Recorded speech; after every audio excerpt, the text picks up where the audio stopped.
I remember the first time I watched them as a child. I was scared out of my wits. Even cried when the ant came to get James Whitmore.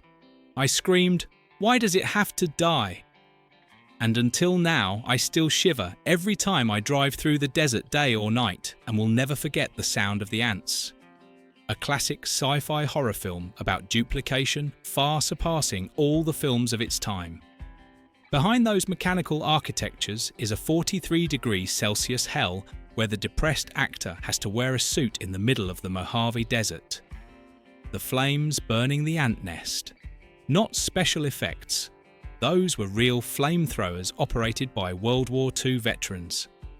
And if I told you that Them was almost a 3D colour movie, that Walt Disney secretly watched it to scout for actors, or that NASA once held a serious discussion about whether radiation could actually make ants grow giant, you'd realise this film is stranger, crazier, and far more important than anyone ever imagined. Today, we'll peel back the layers of desert dust to uncover 20 secrets Hollywood has kept hidden for more than half a century. 20. Hell in the Desert, the heat that nearly killed the cast. The Mojave Desert in 1953 wasn't a movie set, it was a giant oven. 110 degrees sand, melting the soles of shoes cameras boiling like kettles. Joan Weldon recalled, "I thought I was going to burn alive. They made me wear wool in the middle of the desert." Beside her, Edmund Gwenn, the gentle Santa Claus from Miracle, on 34th Street, was battling late-stage arthritis. Every time the director shouted cut, he nearly collapsed. An assistant rushed over. "Do you need to rest?" Sir Gwenn smiled wearily. "No, if I fall, just keep filming. It might even look more real." No acting was needed, just surviving in that heat was a performance. Sweat, exhaustion, trembling, it was all real. And when the camera panned to his face, his eyes staring into the distance, as if seeing something more terrifying than the ants, a technician later remarked, "I swear in that scene, he wasn't acting. He was enduring." Under that scorching heat, Edmund Gwenn wasn't just making a movie, he was wrestling with the limits of human endurance. 19. Real flamethrowers. Operated by war veterans.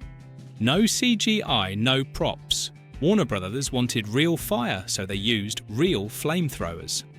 Bopu standard equipment borrowed directly from the US Army.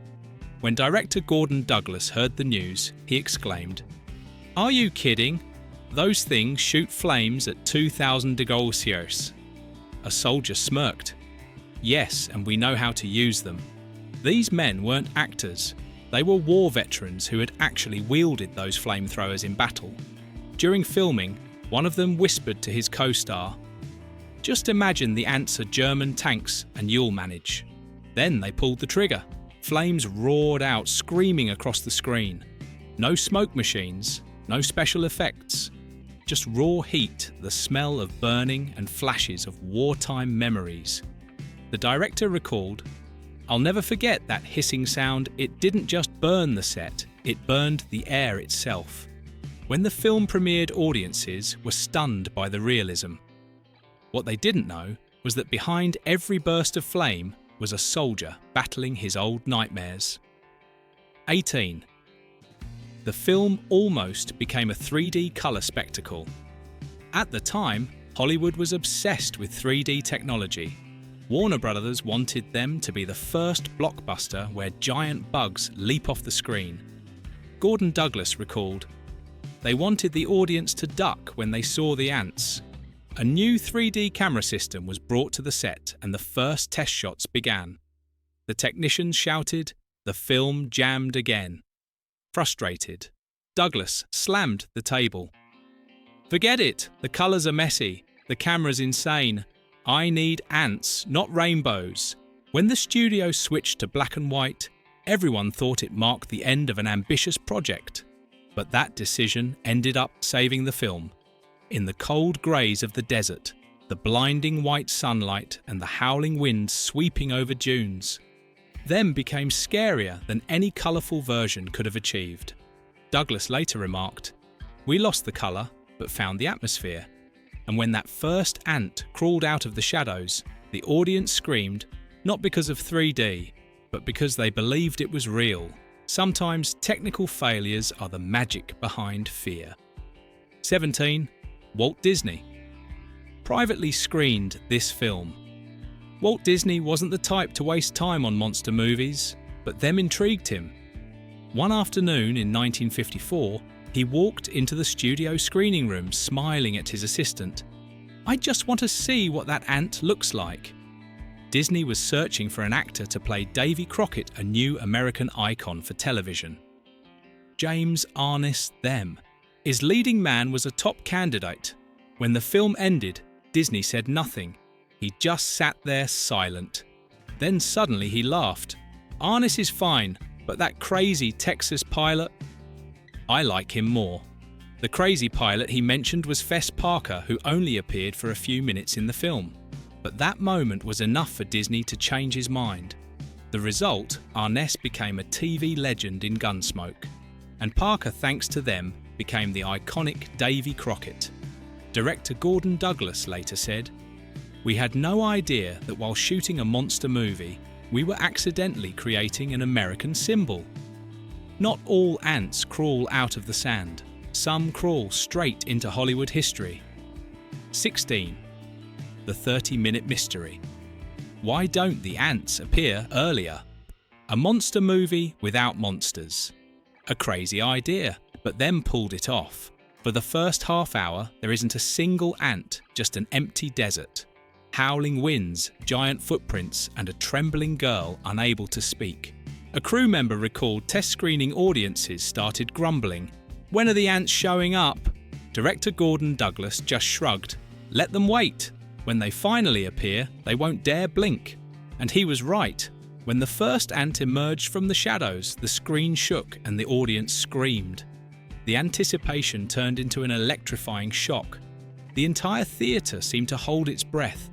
A woman even fainted during the first screening in Los Angeles. Joan Weldon recalled, "No one expected that scene to hit so hard. I could hear screams echoing across the theatre. No early effects, no cheap tricks. Them chose to torture its audience with silence and turned the 30th minute into a cinematic explosion that Hollywood imitated throughout the 1950s. 15. The Underground Battle. An accidental masterpiece. Initially Them was never supposed to have a sewer scene. The original script placed the final battle in the New York subway with ants crawling through terrified passengers. But when NYC's transit authority got wind of the plan, they were furious. "You're turning our subway into an ant nest," one official shouted over the phone. Warner Brothers understood the plan was dead. A theme park setting was proposed instead, but the budget skyrocketed. Finally, director Gordon Douglas slammed his fist on the table. "Fine, if we can't have the subway, I'll put them in the sewer." And so, Los Angeles, with its labyrinthine sewer system, became the stage for the final showdown. During filming, the actors had to crawl through real tunnels knee-deep in water, and so dark they needed welding torches for light. Joan Weldon recounted, "I swear something crawled over my foot. It wasn't an ant, probably a rat, but that claustrophobic setting created a suffocating atmosphere and turned the finale into one of the most nerve-wracking battles in monster movie history. A logistical failure turned out to be a cinematic triumph." 14. The haunting backstory. Behind the giant ant models. No one at Warner Brothers believed the giant ant props would work, but Gordon Douglas insisted, "If they won't crawl, I'll crawl for them." And so, they built two mechanical monsters, each weighing over 12 tons taller than a truck. Each head contained hundreds of gears, levers, and cables operated by a team of technicians controlling the antennae, jaws, and eyes. One operator recalled, "Just making it blink took 4 people. The engines were so loud that when the ants moved, the entire set vibrated. During one shoot, the director yelled, 'Raise its head higher. I want the audience to feel hunted.' The operator replied over the screeching machinery, 'Any higher and the crane will collapse, sir.' Everyone laughed but complied anyway." When the scene was finally complete, Douglas stood motionless watching the mechanical ant move for the first time. "As realistic as a 12-foot ant can get," he remarked. After the film, the models weren't destroyed, but were repurposed for various TV shows from Bewitched to The Twilight Zone. Those ants didn't just crawl across the screen, they crawled into the history of special effects. 13. The stunt pilot who lost his life in a film scene. The B-25H Mitchell plane in Them wasn't a prop. It was the personal aircraft of a 2-star general. When Warner Brothers needed flight scenes, they called on legendary stunt pilot Paul Mantz, known for everything from crashing real planes to flying mere feet from cameras. Mantz climbed aboard, looked at the director and asked, "Do you want it to fly beautifully or dangerously?" Douglas replied, "Both." The scene was filmed at such a low altitude that the engine smoke nearly swept over the crew. A technician shouted, "He's flying too close. Any lower and he'll shave my head." Douglas just laughed, keeping his eyes on the viewfinder. "Let him fly. This man knows no fear." Paul Mantz, whose daring flight scenes made them as aerial shots disturbingly real, later died in a crash while filming The Flight of the Phoenix, 1965. Joan Weldon once said, "Watching that scene again, I realised he flew as if every time might be his last. And perhaps that's why the audience believed that in Them's world, even the skies weren't safe." 12. Audiences never saw more than 3 giant ants at once. One of the secrets that almost no one noticed. In Them, audiences never saw more than 3 giant ants on screen at the same time. Not because the director wanted to create an air of mystery, but because only 3 were ever built. Warner Brothers simply didn't have the budget. The finances were so tight that the technical crew had to make do with exactly 3 giant mechanical models, 1 full-bodied ant, 1 half-body for close-ups, and a separate head attached to a crane. Yet in the film, viewers believed that dozens of ants were swarming the desert. A technician recalled with a wry laugh, "Every time we filmed, we'd drag the same ant to a different spot, change the lighting and shift the camera angle. It was the same ant, but shot differently. It looked like a whole colony." Director Gordon Douglas admitted in a 1965 interview, "I had to shoot the same 3 ants from 10 different angles. We constructed them in a way that made it look like the whole world was being overrun." The creativity and ingenuity of the technical team turned the limited budget into an advantage, fooling audiences into believing they were watching an unstoppable swarm of ants. It's a perfect example of the saying, "Necessity is the mother of invention." 11. The haunting sound that defined the film before synthesizers or sound libraries. Hollywood created monster noises with coffee cups, microphones, and sheer creativity. Director Gordon Douglas said, "I don't want roars. I want a sound that makes your skin crawl." The sound team nodded and began hunting for noises in nature. They recorded tree frogs, thrushes, woodpeckers, and even warblers. Then they mixed them together, altered frequencies, reversed tracks, slowed playback, and amplified the results. One technician recalled, "We listened back and got chills. It sounded alive but completely alien. When the director heard the first mix, he was silent for a few seconds, then chuckled, 'Perfect. Now the audience will be scared before they even see the monster.' That signature screech became Them's soul, a sound that warned viewers before the ants appeared. Years later, Hollywood reused it in dozens of films from Forbidden Planet to Planet of the Apes. A sound engineer remarked, "If you hear Them's ants sound, you know someone is playing with humanity's most primal fear. No need for roars, just one small sound to tighten your chest." 10. Fake money was used. Because real cash was illegal in the crime scene where money is scattered across the sand, if you look closely, you'll notice it's not real money. Back in the 1950s, displaying real US currency in films was illegal. The US Secret Service strictly monitored this to prevent counterfeiting. A props department worker recalled, "When I brought real money to the set, someone from the legal office yelled, 'Put that away, do you want the FBI knocking on our door?' The solution was to print fake money on old, faded paper. But there was a problem sharp-eyed viewers immediately noticed. 'Why does the money look weird?' a test screening audience member asked. Gordon Douglas just laughed. 'Tell them the ants chewed on it.' It wasn't until 1992 that the US passed the Counterfeit Detection Act, allowing real money to appear in films under strict guidelines. But in them, every fake dollar remains a relic of a time when Hollywood had to use ingenuity to dodge the law. And somehow, that pretend money made the movie seem even more real. 9.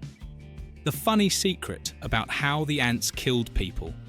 According to the script, the ants kill people by stinging with their abdomens, injecting formic acid to kill their victims instantly. But director Gordon Douglas had a problem. How do we film an ant bending down to sting? A technician laughed. We don't have the budget for a stinger boss. And so, everything was quietly rewritten. In the film, victims are killed by being bitten with the ant's jaws. No one explains why. They just have Professor Medford solemnly declare they inject acid into their victims. Meanwhile, audiences whispered, I saw it bite, though Joan Weldon later recalled. We laughed so much watching the final cut. The ants could only open their mouths, they couldn't sting anything. Special effects were too expensive back then, so instead of adding a mechanism to the abdomen, they simply skipped it. The result? One of the most classic logical errors in monster movie history. But strangely, no one complained.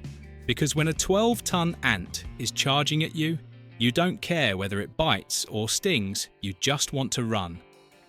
8. Warner Brothers nearly scrapped the film. At first, Them was just a B-movie project about bugs.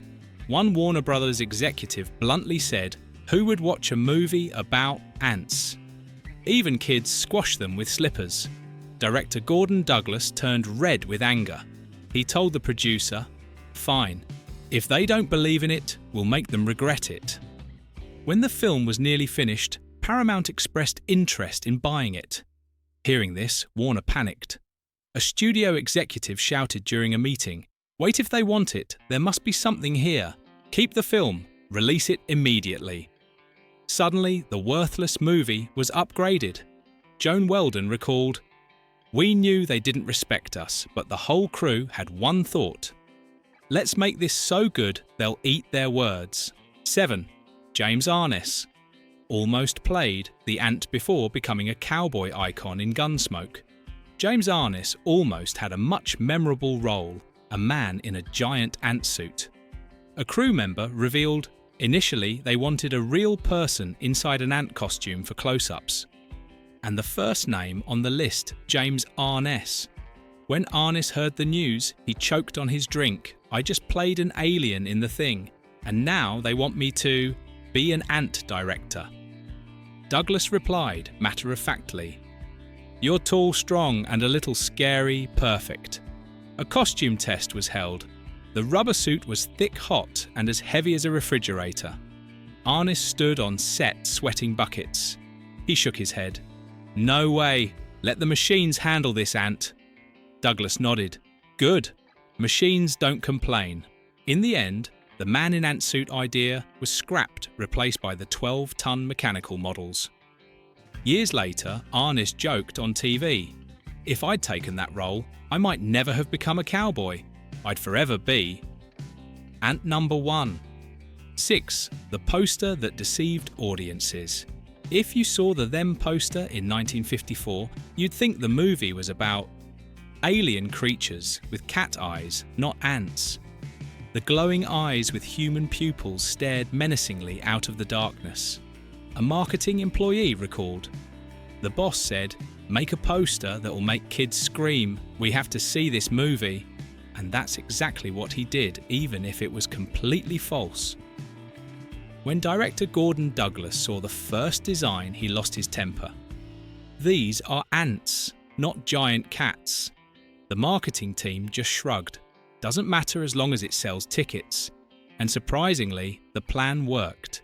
Kids flocked to theatres expecting monsters with human eyes. When the lights dimmed, what appeared were mechanical giant ants. No human eyes, no aliens, but the screams were real. Joan Weldon laughed. They came for the poster, but stayed for the nightmare. That poster is now considered one of the most deceptive yet brilliant marketing tactics in Hollywood history. Sometimes tricking the audience is the best way to truly scare them. 5. The film everyone thought would fail before its release. No one at Warner Brothers believed them would make any money. A studio executive slumped in his chair and bluntly said, "It's black and white, it'll never work. We're just screening it for fun." Director Gordon Douglas heard this and simply chuckled. Good. If they expect it to flop, at least I'll disappoint them. When the first public screening began, the theatre was packed with children, soldiers and civilians, all expecting a silly bug movie. 10 minutes in the room was silent. Then the first ant crawled out of the sand. A boy screamed, "Mum, it's coming out!" And the entire theatre exploded in shrieks. The next morning, newspapers called them the human embodiment of atomic fear. Tickets sold out across America. Warner Brothers was floored as the film grossed over $2.2 million, the highest earnings of 1954. One executive muttered, "I don't get it. Why? Ants." Douglas shrugged, smirking.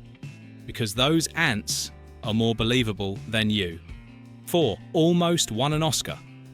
No one in the Them crew ever imagined that a movie about giant ants would get an Academy Award nomination for Best Special Effects.